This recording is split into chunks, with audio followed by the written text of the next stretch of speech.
All right, guys. So in this lesson, we're going to be talking about inequalities of absolute values.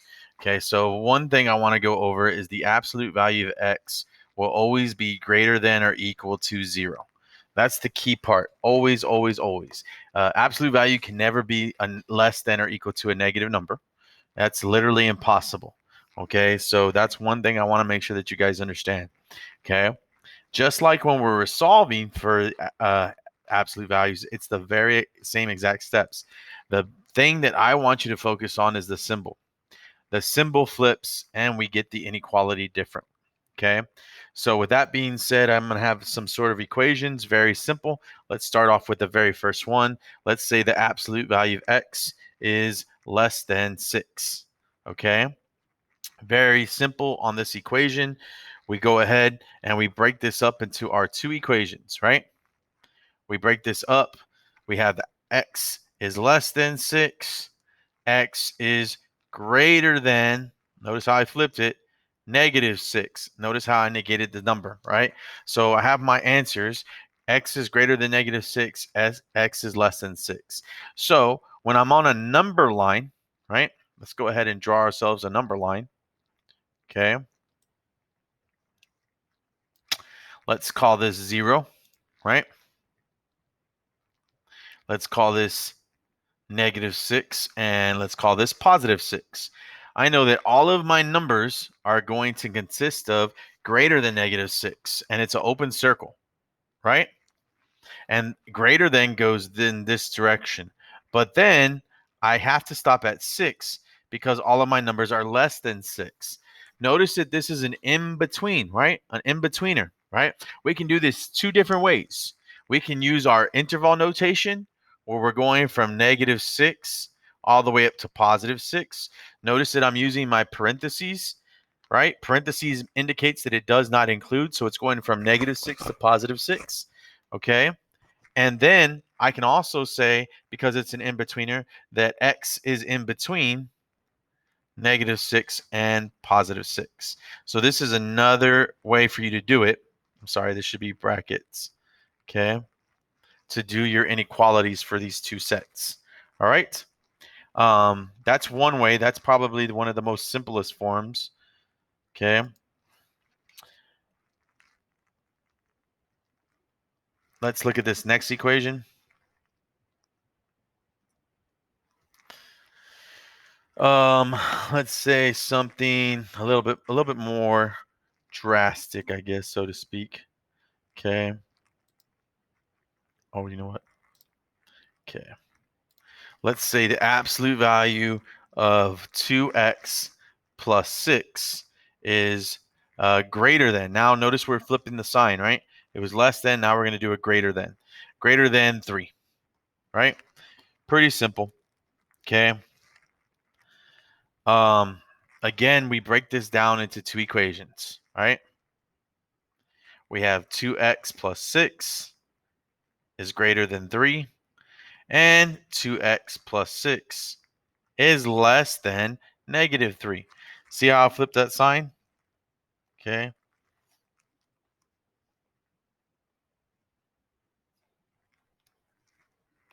All right, then we start solving for x, right? Minus 6, minus 6. We have 2x is greater than negative 3. Divide both sides by 2. X is greater than negative 3 halves. Okay. Over here, minus 6, minus 6. 2x is less than negative 9. Divide by 2. X is less than negative 9 halves. So we have to be careful here on a number line, right? Okay. I'm going to go ahead and draw it. Okay. On my number line, let's go ahead and say I have 0 and then negative 9 halves. Okay. And a negative 3 halves. Okay. My first indicator right here is x is greater than negative 3 halves, right? So we have an open circle and all of my values go this way. Okay. And then I have x is less than negative 9 halves. Okay. I have an open circle and it's going this way. So I have some indicators here that I'm going to do this into two different situations, right? So I can do it in interval notation where it's going from negative infinity to negative 9 halves, and I'm using my parentheses, or because I have my gap, right? It's going to go from negative 3 halves to positive infinity. That's one way to do it.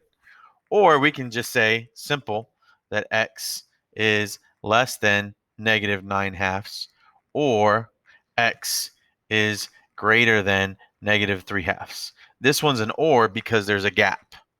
Okay, so there's another situation. All right, let's think of another problem.